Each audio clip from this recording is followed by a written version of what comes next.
Welcome to Seek Reality with Roberta Grimes. Joyous conversations about what the afterlife evidence and modern science combine to tell us is true about our one reality. You have nothing to fear. You are eternal and you are perfectly loved. Knowing the truth changes everything. Now, here's Roberta. Welcome to Seek Reality. I'm Roberta Grimes, and I'm really happy you're with us today. You know, as you know, I've spent half a century doing extensive research in a variety of fields, trying to better understand this reality as well as the reality that we enter at death, trying to figure out how it all fits together, and frankly, just trying to understand what everything is all about. And in doing this work of a lifetime, I've found the gospel words of Jesus to be an extremely important key, as you know. Of late, I've been given to understand that my role now is to teach what I've learned. There could be no joy for me that's greater than simply being here where I am right now with you, and with these understandings and with the blessings of Spirit to share with you all that I've learned in my life. But, you know, Jesus himself told us that there are many paths that lead to spiritual growth and a deeper walk with God. I had been led to avoid all those other paths while I was still learning and assembling what it was that I had been born to teach. But now Thomas, my primary guide, is leading me to look at and share some of these other ways to develop spiritually that might better resonate with you. Last week we looked at Spiritism, which is remarkably similar to what I've learned independently. And this week we'll be roaming a bit farther afield. Humanity in our present form is about 200,000 years old, and civilization is maybe 6,000 years old, and Judaism, which I think is the oldest monotheistic religion that's still in continuous practice broadly, is about 3,500 years old.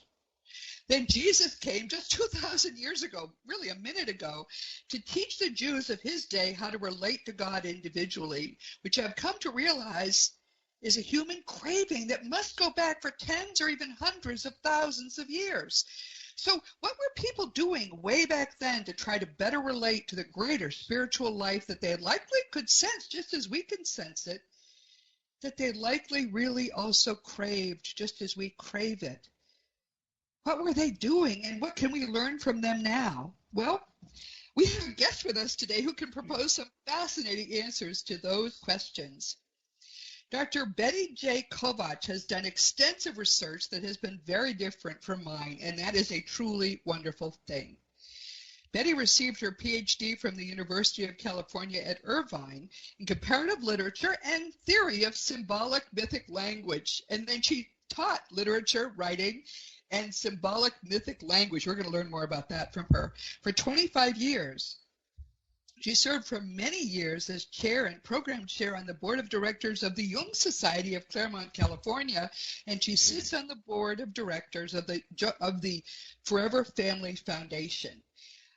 She speaks to national and global audiences through webinars, presentations, and media interviews. She's become quite a personage in this field. And she's the author of two books that are, I think, quite important. One is The Miracle of Death, There's Nothing But Life. But then there's her recent book, which to me is amazing, on the topic of spiritual seeking. It's called Merchants of Light, The Consciousness That Is Changing the World. Oh, how timely this book is for you and me. Welcome, Betty. We're delighted to have you with us. Thank you so much.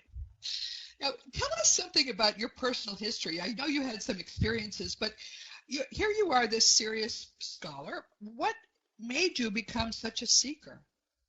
You know, that's always difficult to answer. It seems that I have done that all my life without even realizing it. I can remember when I was a child in grade school, I can remember having experiences that I needed something, but I didn't know what it was. And then I thought, well, maybe it's a glass of water, but it wasn't water. There was always that longing for something that I didn't know. But at any rate, as I went to school, I so wanted to know something more. There seemed to be a kind of emptiness or loss of something. And so I was always trying to find out what that could be. And I was in a Christian community. My parents weren't, but my brother and I always went to the church that had the best children's program. So I heard about Christianity in Sunday school, and I can still remember the wonderful stories about Jesus and the felt figures and the stories that were told. And my memory of him is that he was a great mystic, although I wouldn't have used those words at that time. But I couldn't really believe in Christianity and the literal interpretations. So that then began my lifelong journey of really trying to find what is real. Yes. Well, so see, we've both been trying to find what was real, and we both started with Christianity. So, yes. But then I ended up going back and looking at the earliest spiritual practices. It never would have occurred to me to do that. So obviously you were being led, just as I was being led on my own track. Have you, just between you and me, have you had contact with your guides? Are you in contact with them, or are they working internally? I feel that, we are all one. The universe is one. It's all spirit. And when it emerges into the physical world, matter, it is also spirit. As Fred Alan Wolf, a physicist, said, matter is what spirit looks like in the physical universe. Right. So actually, Einstein said that it's nothing but energy, which is what consciousness is, of course, that whose vibration has been slowed enough that we can see it, which is another way of saying the same. I love it. I love that way of saying it. So, for a long time, I didn't accept anything because I didn't have any real evidence, which for me would have to be an inner experience of it, and I hoped an outer confirmation of it historically. I say in the book that what I was experiencing, I understood for myself, but I wanted to know, what did my ancestors experience? Was it similar to mine? And that would help me to know the truth, I thought.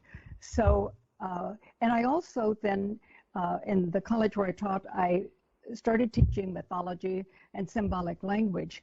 And that really opened a lot for the students and for me. It was just one of those wonderful classes that the students, that was in the counterculture days, the students just flocked to, and we just had a great time exploring and reading the mythology and discovering the mythic patterns that existed in every culture's mythology. So I knew that there was a blueprint for our growth and development. And so with the students, I studied those texts and discovered many things, but it wasn't until I retired that I could really go full-time into the research.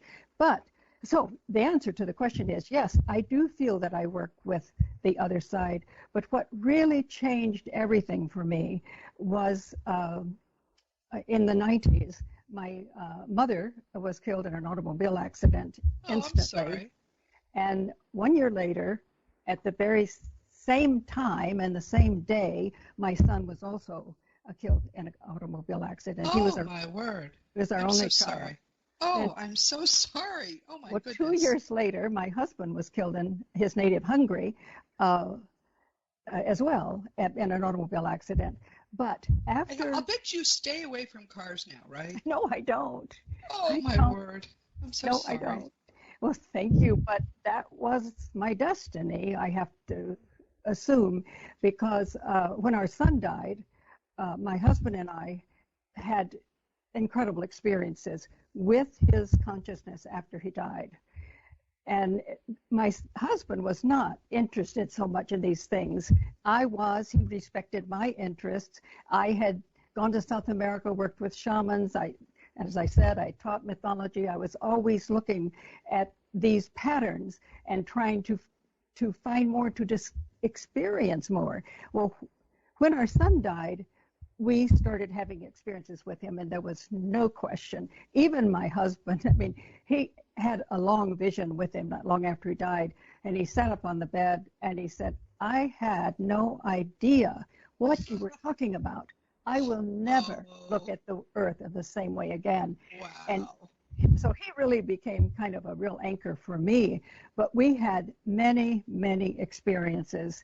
And our son, first of all, wanted us to know there is no death. I'm fine. Everything is okay. And we began to realize that this was our destiny. We had agreed to this, that we had come for a particular reason. I think we all have a destiny. And so then after we knew that very well, and he began to talk to us about what's going on the earth. It's a very crucial time because Yes. the earth is dying, but the earth is also trying to give birth to a new consciousness.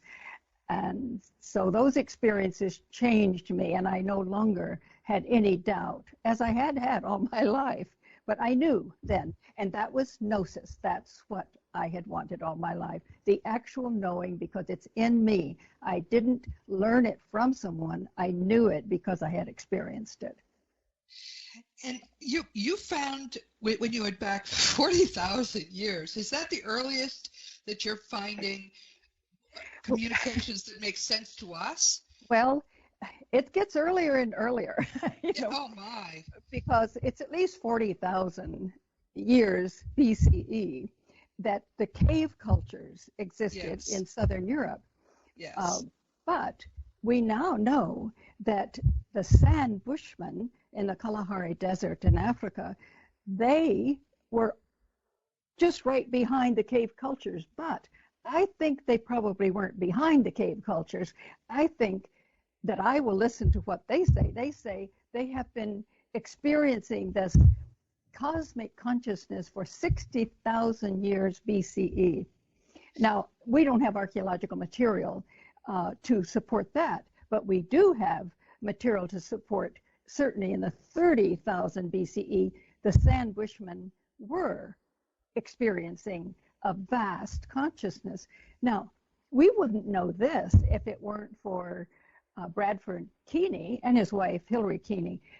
He had a vision when he was a young man, and it just went on this flow of love and consciousness for hours, and he didn't know what to do with it. So he went to MIT, and then he got his doctorate somewhere else and was teaching, and had an invitation to go to Africa. And before he left, a few nights before he left, traveled to Africa, he had a vision in which, in the dream, he was told exactly where to go. It even showed him a map.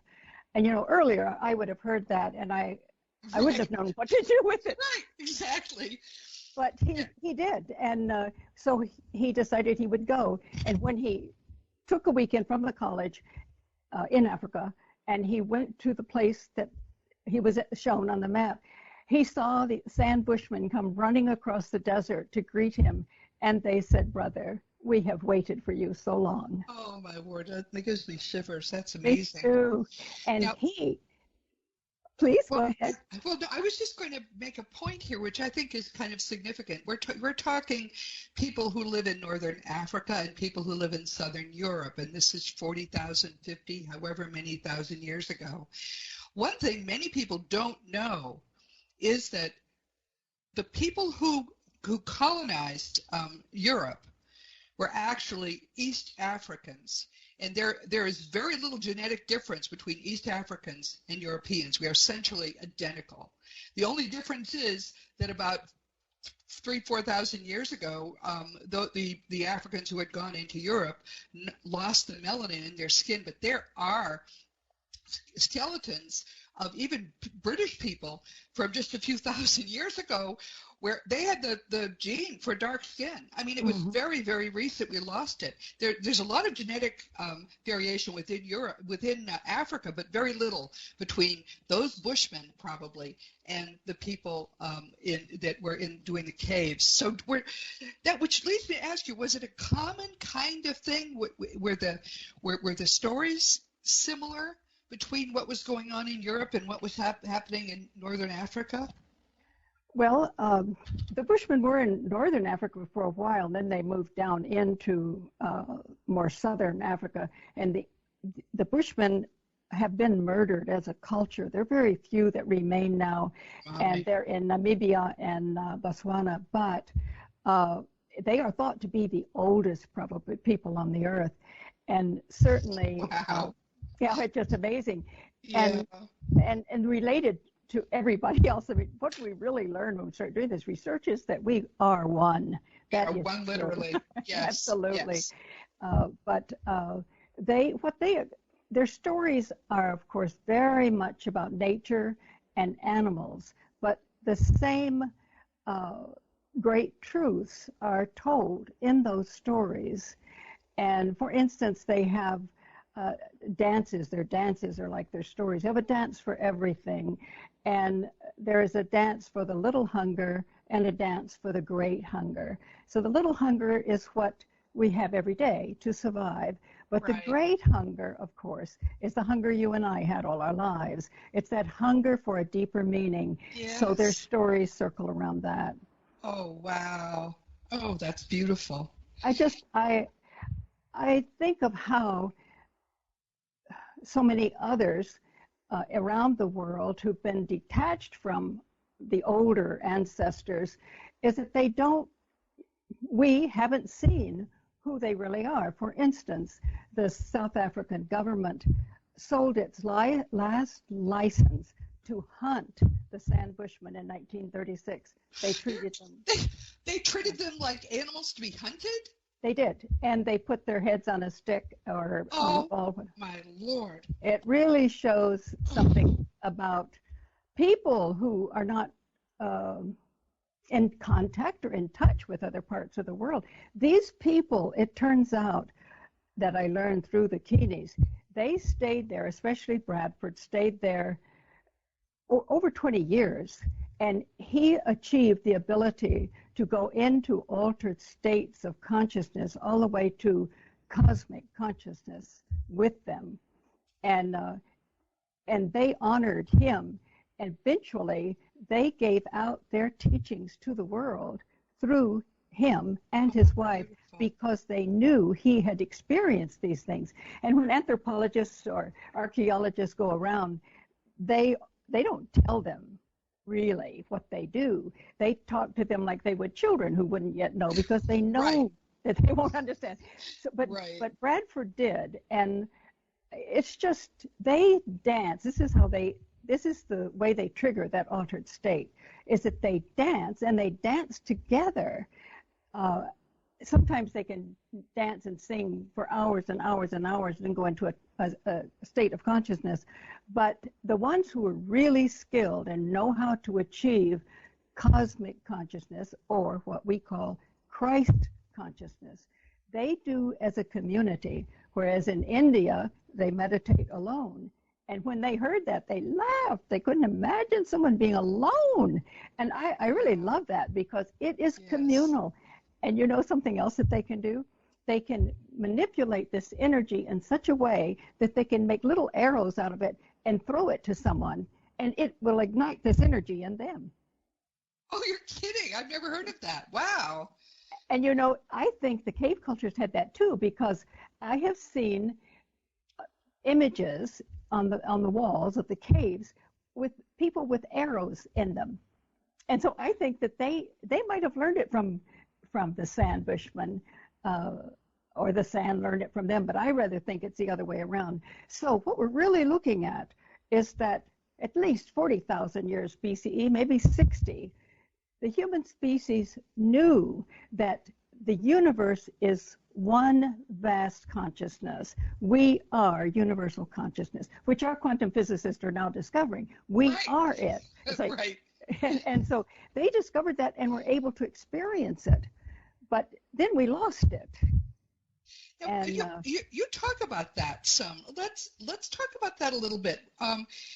You talk about what we've lost in the West, and the worldview of the West and how dead it is. Now, I say, when we're having these conversations, everyone else say to you that, scientists have a dogma of imperialism, and basically they've had it for more than 100 years, and it really goes back to Plato and Aristotle. If you look at the history, for a long time, everything had to be material, when in fact we now know there's no such thing as matter to begin with. Mm-hmm. But you speak about it in a different way. So why don't you talk about that, which really the same distinction I've been making here. Yeah. Well, what's the worldview of the West, and how did we go so wrong? Oh, that's a very important story. Let me just, as briefly as I can, say that from 40,000 or 60,000 BCE, these ancestors, and I think many around the world, knew how to enter into a universal state, and then they knew how to come back with and have the mind that we need for day-to-day living. Right. And the megalithic that comes after this very early period that I talk about, we know that they were great builders. You know, these big stone structures. Yes. Now we know they're all around the world.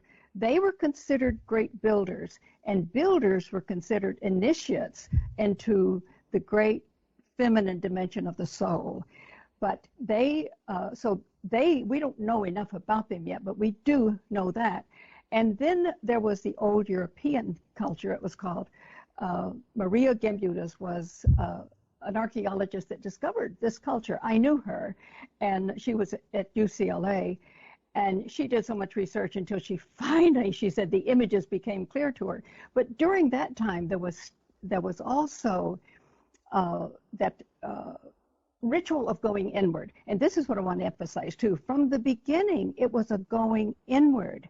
It was known that you go inward. It wasn't a teaching you something. That's the whole shaman, Yes. mystic, and in some cases scientist worldview. So we have then from the Upper Paleolithic, the cave culture, the sand, and then the megalithic, then the old European. It's pretty much in Eastern Europe and goes into Russia.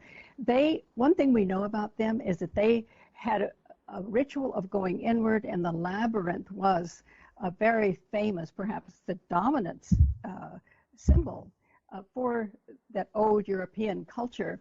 And of course, what they did was they circled. It would be like going around and around and around until they got to the center. And when they got to the center, they knew that they experienced themselves, the self, not as other, but as self. So they knew from the beginning we're all divine. Yes. We're all divine, and we're immortal, and we are creators. And I didn't have a full understanding of being creators until I had one time an experience with, like, the Earth Mother came to me in a form of a grandmother, and she sang to me to create your worlds to keep me well.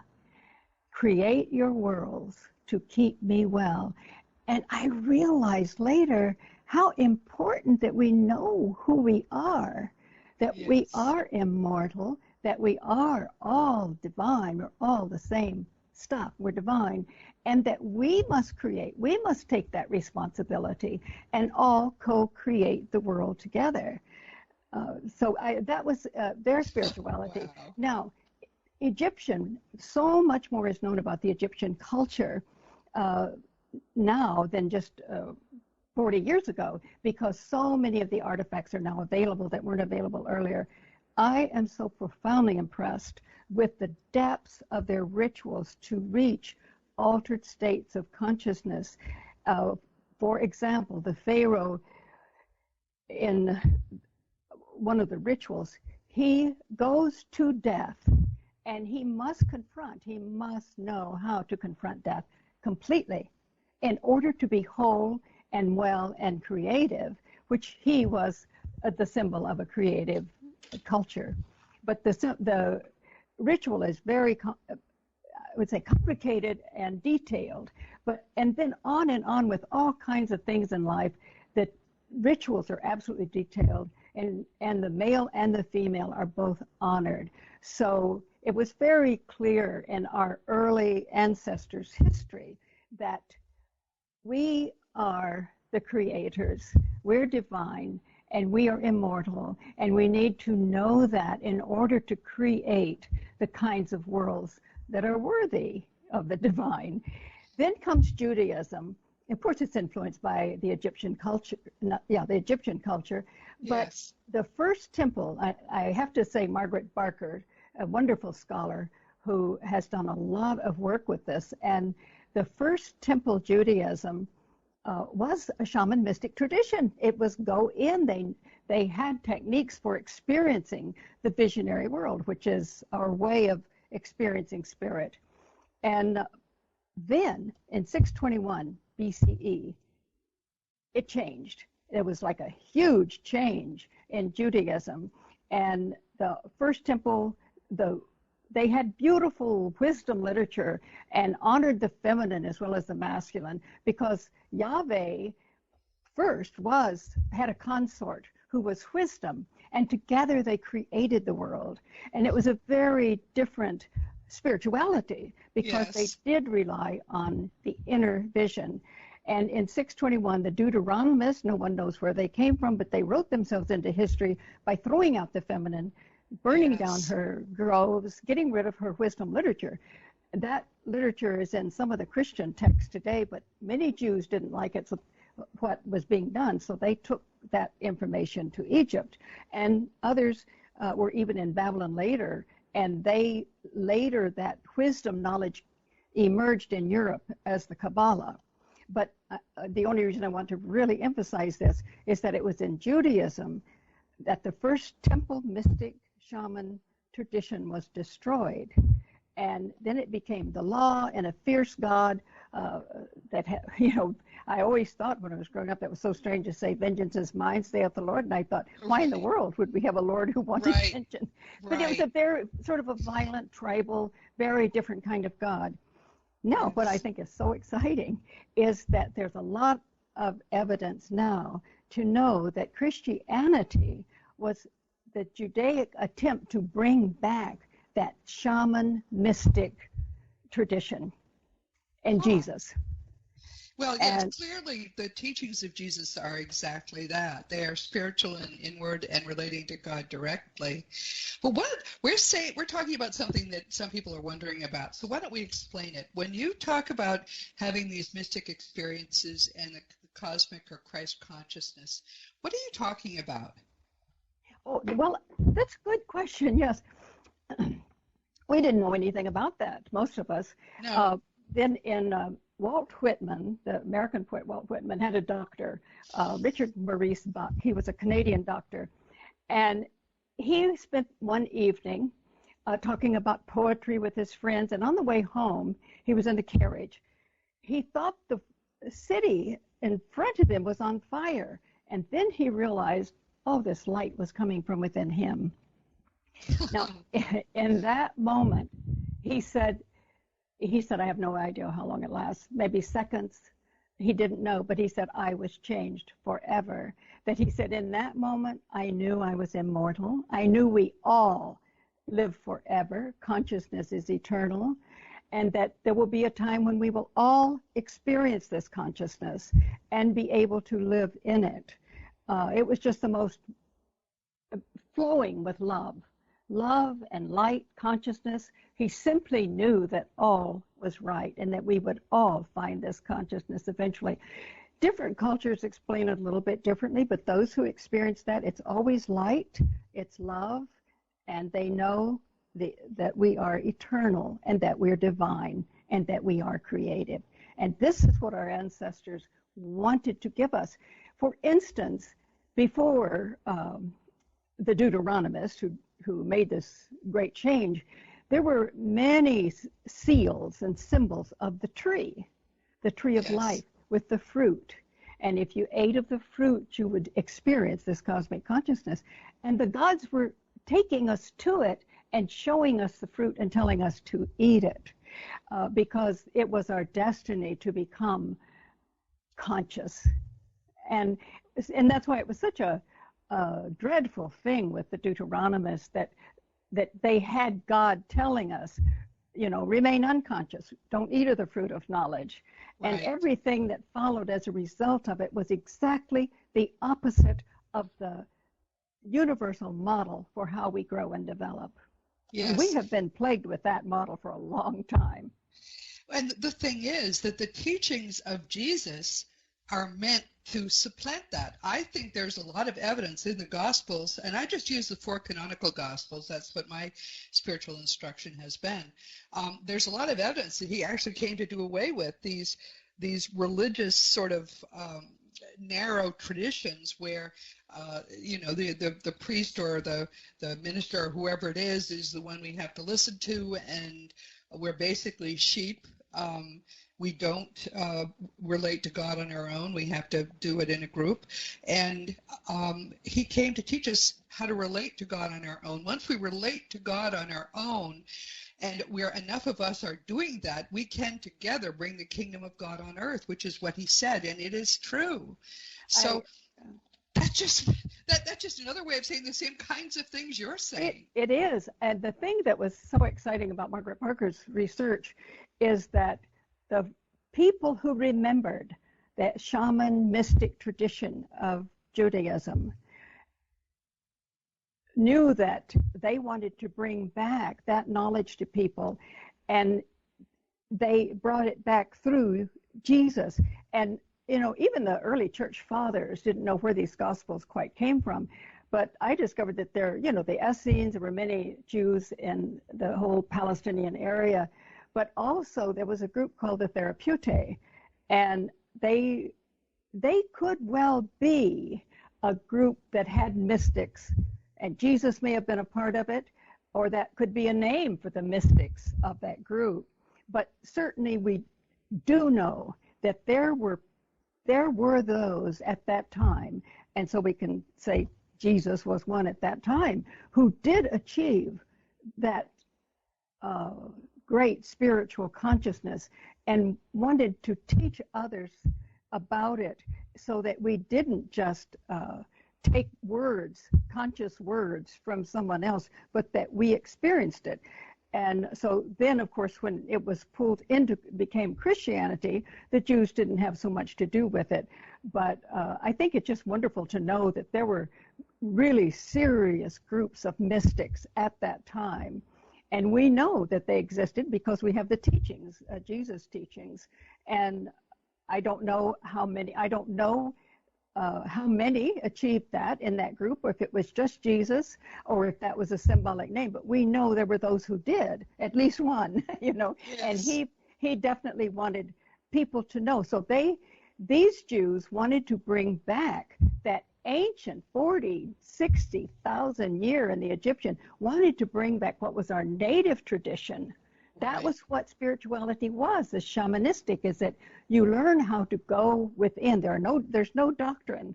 You simply experience it, and Yes.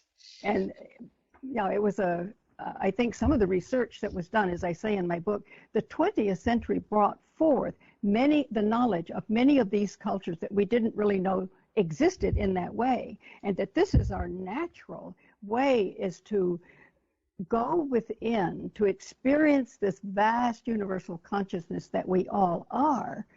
And in a way, it's a kind of sad thing that the Deuteronomists put us on a path of I think it's tragic. I do. Yes, I do agree that it's tragic, but I also think things don't happen. They happen for a reason. It may be so that we can make even greater discoveries going forward. I just don't know, but that was one thing in your book that really bothered me. But it makes a lot of sense. It explains a lot about Judaism that I had trouble with. So it was very enlightening. Now, I always ask people, everyone, I always ask authors for questions that they might especially enjoy answering. And you gave me two questions. I just have to make sure I ask. What is the top negative story we've been told about ourselves in Western culture? Yeah, and that's precisely one of them that I would want to relate, is that this act by the Deuteronomists, whoever they were, to completely flip wrong side out the blueprint of our evolution and say that we are not to become conscious, we are to only obey something outside ourselves, and that the male and female are not equal. The woman is subordinate to the male, and the cursing of nature, and on and on. All we have to do is go to the Genesis and see that story. Yes, of totally. All of the woman is cursed in childbirth, and the man in his labor with the earth, and that we go back to dust. We're not immortal. It was a complete lie.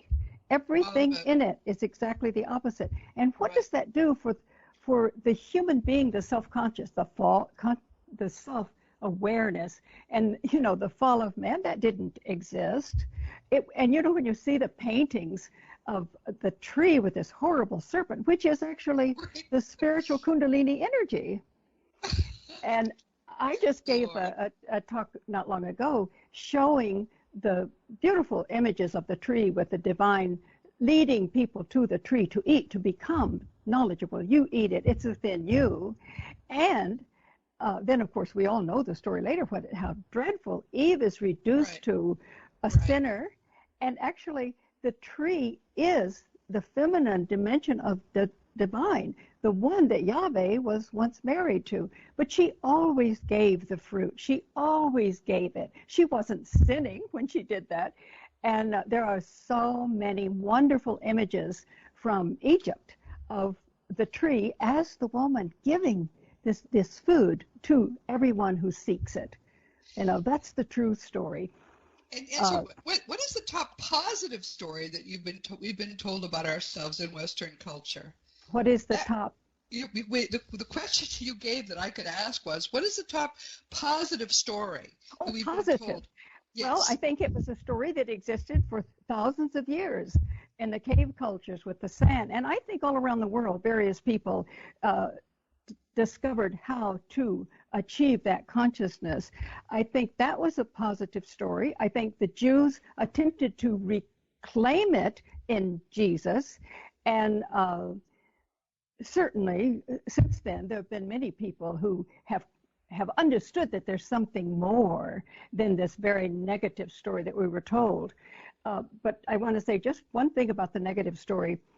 When the Roman Church began, unfortunately, it continued the destruction of the myth, because it took the Jesus teachings, but it said, he's not inside you, he's outside you. And of course, you can never have that consciousness outside you. And so this was the great distortion of the Christian myth, is that and exactly what I think Jesus came to correct. So then... Yes, I teach that too. We teach the same things, just using different language. Isn't it amazing and wonderful? Yes, and I think too that the next really, truly great false story that happened was also because of this inverted myth and the power of the Roman Church. Because once these were lost again, this shamanistic, mystic way of life, once that was lost, people were always seeking it, trying to find it. And so there was, and I have in the book, there were 5 Renaissance periods in Europe, 5 Renaissance periods. One of them was 1600. And there was this reawakening again of this particular tradition of going inward, and the feminine, or the soul, is real.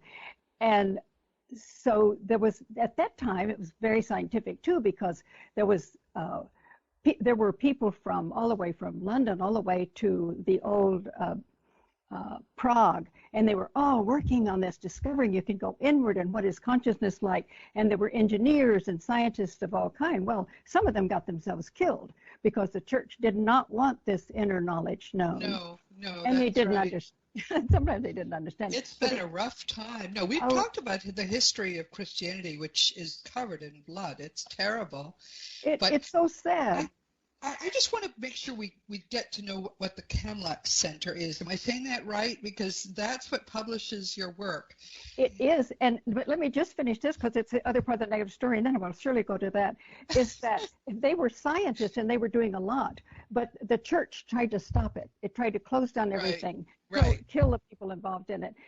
Then there was a 30 Years' War, and there was such chaos and confusion. The people who were the early scientists of that period, because they had existed before, they sort of tucked tail and got out of the known areas. And in 1660, when the Royal Society for Science was established, many of those scientists were a part of this group that studied the inner spirit as well. But when that society started, they all knew that they could study nothing but matter. They could not study consciousness or the soul, the spirit, otherwise they'd be killed. This is it's sort of the ripple effect of that first negative story, because what did they give us? Finally, they forgot probably the later ones if there was anything else other than matter. We got one of the Yes. most tragic stories ever is that there's nothing but matter. We are a fluke. There's no meaning, no purpose. When you're dead, you're dead. And we lived with that for 300 years, and we're still caught in it to a degree. And Well, that's the other negative story. you and I are going to be fighting that for sure, but there are others too. I think our name is really legion at this point. There are so many who have independently come to the same wonderful conclusions, and as we work together, I really think it's going to work. But let's talk now. What does, yeah, tell me what it means. What does the name mean? And let me just read to everyone quickly. Its description of itself is that it's aimed at changing the way we look at death. It was founded in 2002 as a publishing company and a teaching center, and it confronts the belief that there is nothing but matter, that death is the end of everything, and embraces a new worldview that there is nothing but life.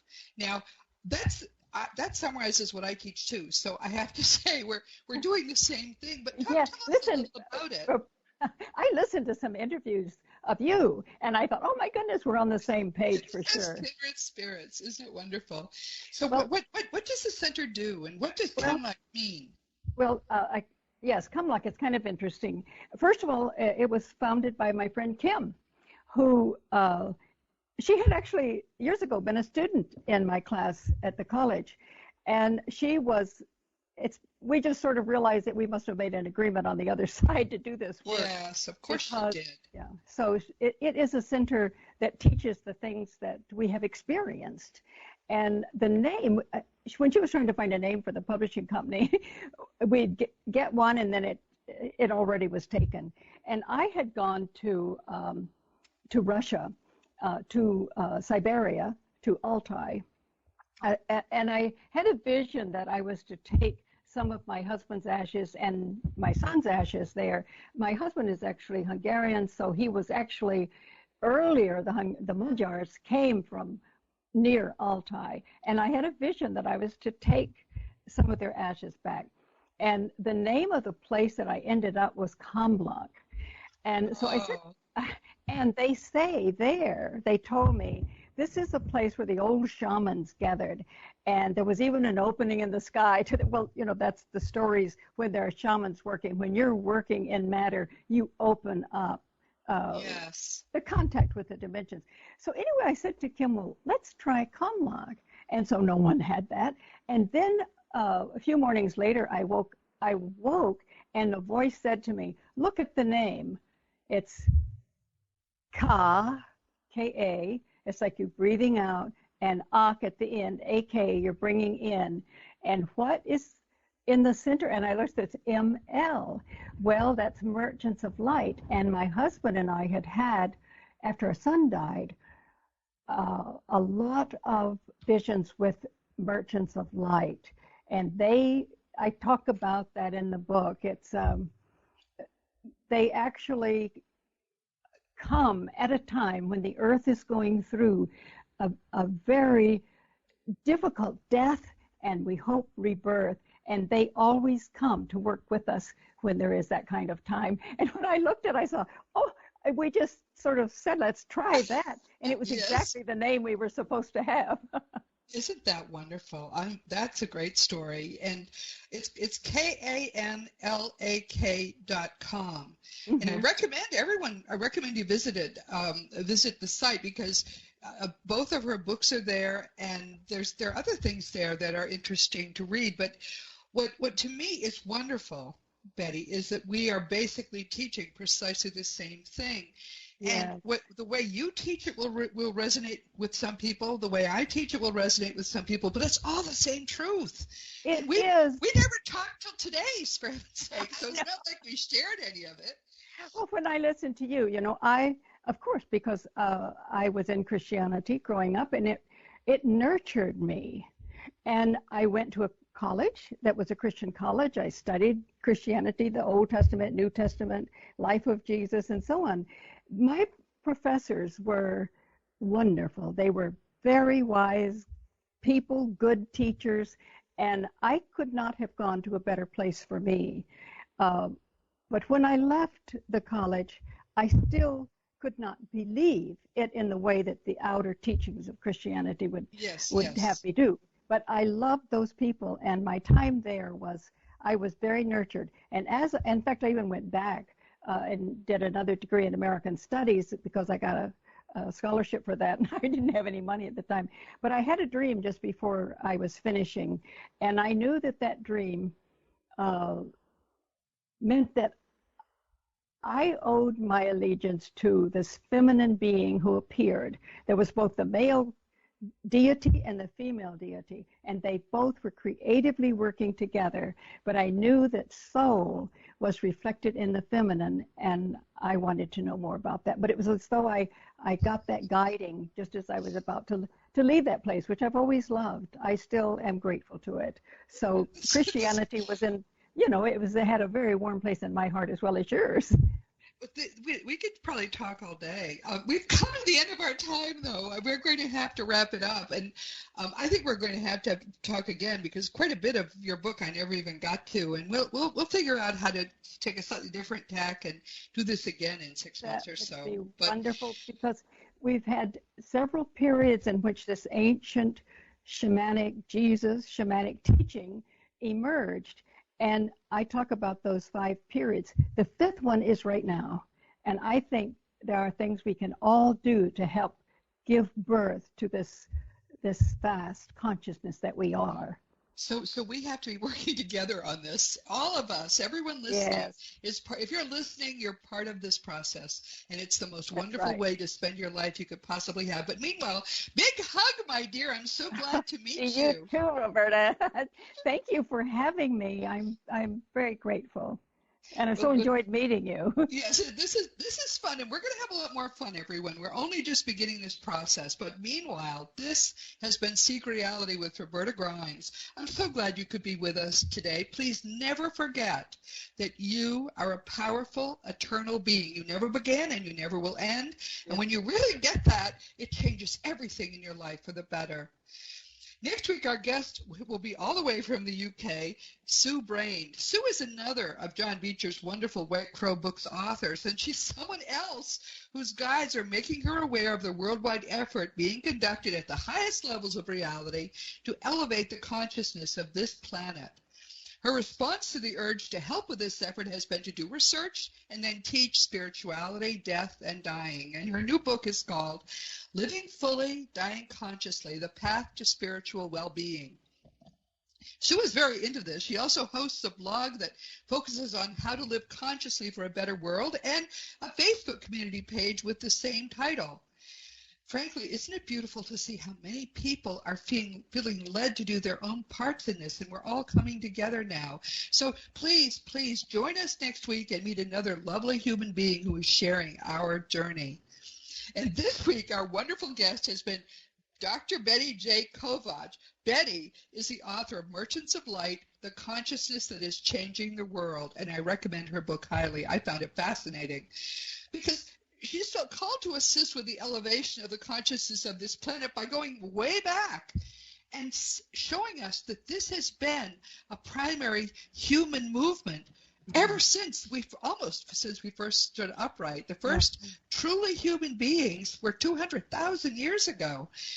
And this is extraordinary. We're part of this movement through endless time. Mm-hmm. She's done a lot of wonderful hard work for us and made it easy for us to kind of put it all together.